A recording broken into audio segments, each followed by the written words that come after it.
Halo semuanya, jumpa lagi di channel Di Balik Cerita. Kali ini saya akan membacakan cerpen karya Yanusa Nugroho berjudul Selawat Dedaunan. Masjid itu hanyalah sebuah bangunan kecil saja.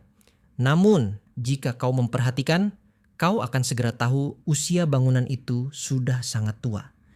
Temboknya tebal, jendelanya tak berdaun, hanya lubang segi empat dengan lengkungan di bagian atasnya. Begitu juga pintunya, tak berdaun pintu. Lantainya menggunakan keramik putih. Kuduga itu baru kemudian dipasang karena modelnya masih bisa dijumpai di toko-toko material. Masjid itu kecil saja, mungkin hanya bisa menampung sekitar 50 orang berjemaah. Namun, halaman masjid itu cukup luas. Dan di hadapan bangunan masjid itu tumbuh pohon trembesi yang cukup besar. Mungkin saja usianya sudah ratusan tahun. Mungkin saja si pembangun masjid ini dulunya berangan-angan betapa sejuknya masjid ini di siang hari karena dinaungi pohon trembesi. Mungkin saja begitu.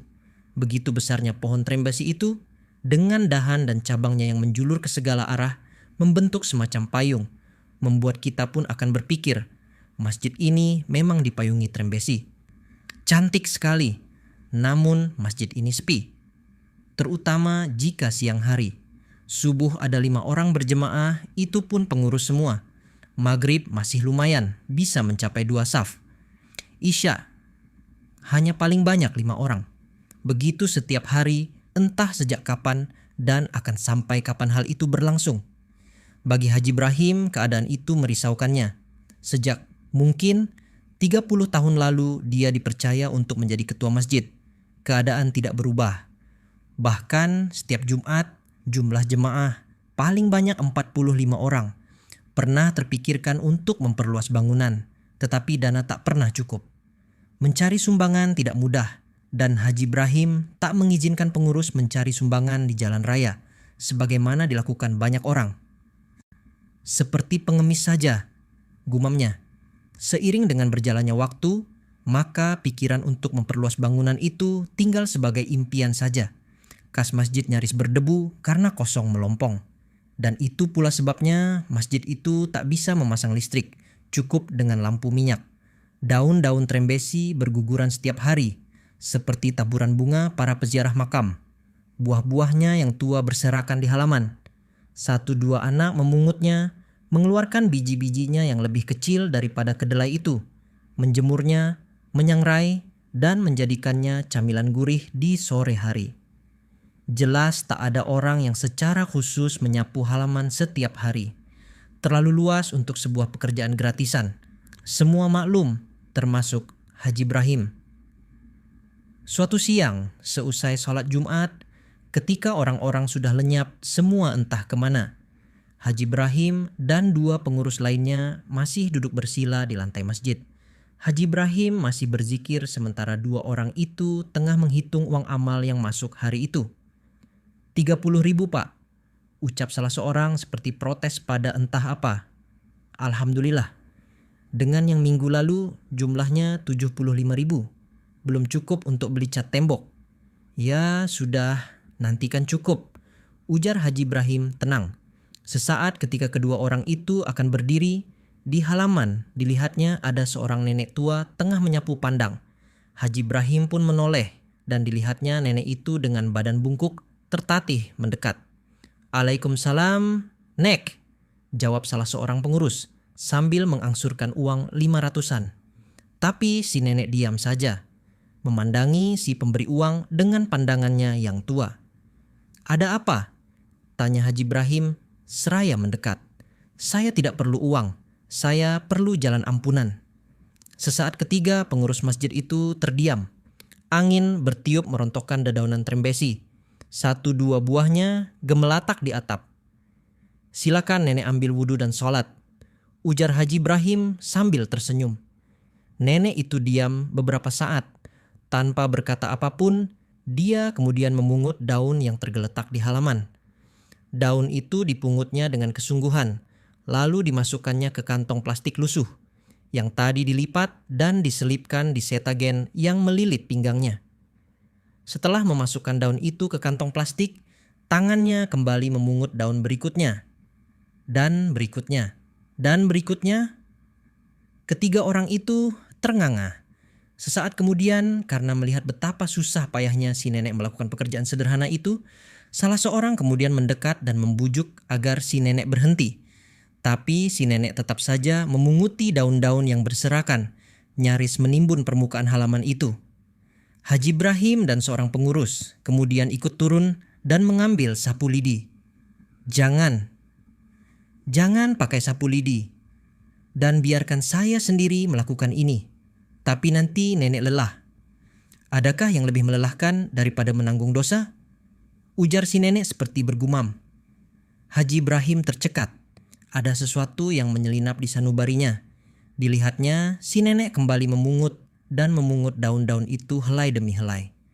Dan demi mendengar apa yang tergumam dari bibir tua itu, Haji Ibrahim menangis. Dari bibirnya tergumam kalimat permintaan ampun dan sanjungan kepada Kanjeng Nabi Muhammad. Pada setiap helai yang dipungut dan ditatapnya sesaat, dia menggumamkan, Gusti mugi paringa aksama, paringa kanugrahan dateng Kanjeng Nabi, sebelum dimasukkannya ke kantong plastik. Haji Ibrahim tergetar oleh kepolosan dan keluguan si nenek. Di matanya, si nenek seperti ingin bersaksi di hadapan ribuan dedaunan bahwa dirinya sedang mencari jalan pengampunan. Hari bergulir ke maghrib, dan si nenek masih saja di tempat semula, nyaris tak beranjak, memunguti dedaunan yang selalu saja berguguran di halaman. Tubuh tuanya yang kusut basah oleh keringat, napasnya terengah-engah.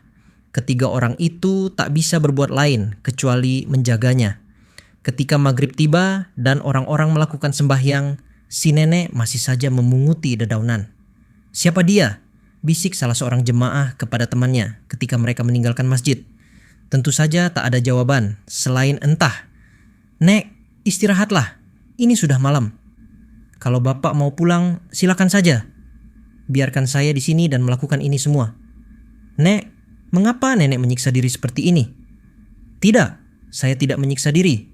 Ini mungkin bahkan belum cukup untuk sebuah ampunan," ucapnya sambil menghapus air matanya. Haji Ibrahim terdiam, mencoba mereka-reka apa yang telah diperbuat si nenek di masa lalunya. Malam itu Haji Ibrahim pulang cukup larut karena merasa tak tega meninggalkan si nenek. Pengurus masjid yang semula akan menunggui sepulang Haji Ibrahim ternyata juga tak tahan. Bahkan belum lagi 5 menit Haji Ibrahim pergi, dia diam-diam pulang.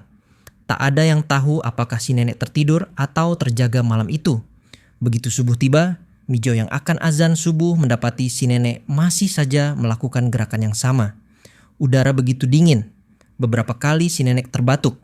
Peristiwa si nenek itu ternyata mengundang perhatian banyak orang. Mereka berdatangan ke masjid. Niat mereka mungkin ingin menyaksikan si nenek. Tetapi begitu bertepatan waktu sholat masuk, mereka melakukan sholat berjemaah. Tanpa mereka sadari sepenuhnya, masjid itu jadi semarak. Orang datang berduyun-duyun membawa makanan untuk si nenek atau sekadar memberinya minum. Dan semuanya selalu berjemaah di masjid. 2 hari kemudian, tepat ketika kumandang waktu asyar terdengar, si nenek tersungkur dan meninggal. Orang-orang terpekik. Ada yang mencoba membawanya ke puskesmas, tetapi entah mengapa tak jadi. Hari itu juga polisi datang. Karena semua orang tak tahu siapa keluarga si nenek, akhirnya diputuskan si nenek dimakamkan di halaman belakang masjid. Ketika semua orang sibuk, Haji Ibrahim tercekat. Dia tiba-tiba merasa sunyi menyergapnya. Dia menyapu pandang, ada yang aneh di matanya. Dedaunan yang berserak itu lenyap. Halaman masjid bersih, menghitam subur tanahnya seperti disapu. Dan daun yang gugur ditahan oleh jaring raksasa hingga tak mencapai tanah. Sudut mata Haji Ibrahim membasah. "Semoga kau temukan jalanmu, Nek," gumamnya. Dan ketika semua orang, yang puluhan jumlahnya itu, secara bersamaan menemukan apa yang dipandang Haji Ibrahim, mereka ternganga. Bagaimana mungkin halaman masjid bisa sebersih seperti itu? Lama setelah kisah itu sampai kepadaku, aku tercenung. Rupanya, menurut Haji Ibrahim, kepadaku, nenek itu hadir mungkin sebagai contoh. Mungkin juga dia memang berdosa besar. Sesuai pengakuannya kepada saya, ucap Haji Ibrahim kepadaku beberapa waktu lalu. Dan dia melakukan semacam istighfar dengan mengumpulkan sebanyak mungkin daun yang ada di halaman. Mungkin begitu. Saya tak yakin. Yang jelas mata kami jadi terbuka. Sekarang masjid kami cukup ramai. Pasti banyak yang mau menyapu halaman. Godaku. Iya. Hahaha. Benar. Memangnya bisa begitu, Ji? Maksudnya ampunan Allah? Ya, saya yakin bisa saja. Allah maha berkehendak, apapun jika dia berkenan, masak tidak dikabulkan. Ucap Haji Ibrahim tenang. Aku terdiam. Kubayangkan dedaunan itu yang jumlahnya mungkin ribuan helai itu melayang ke hadirat Allah, membawa goresan permohonan ampun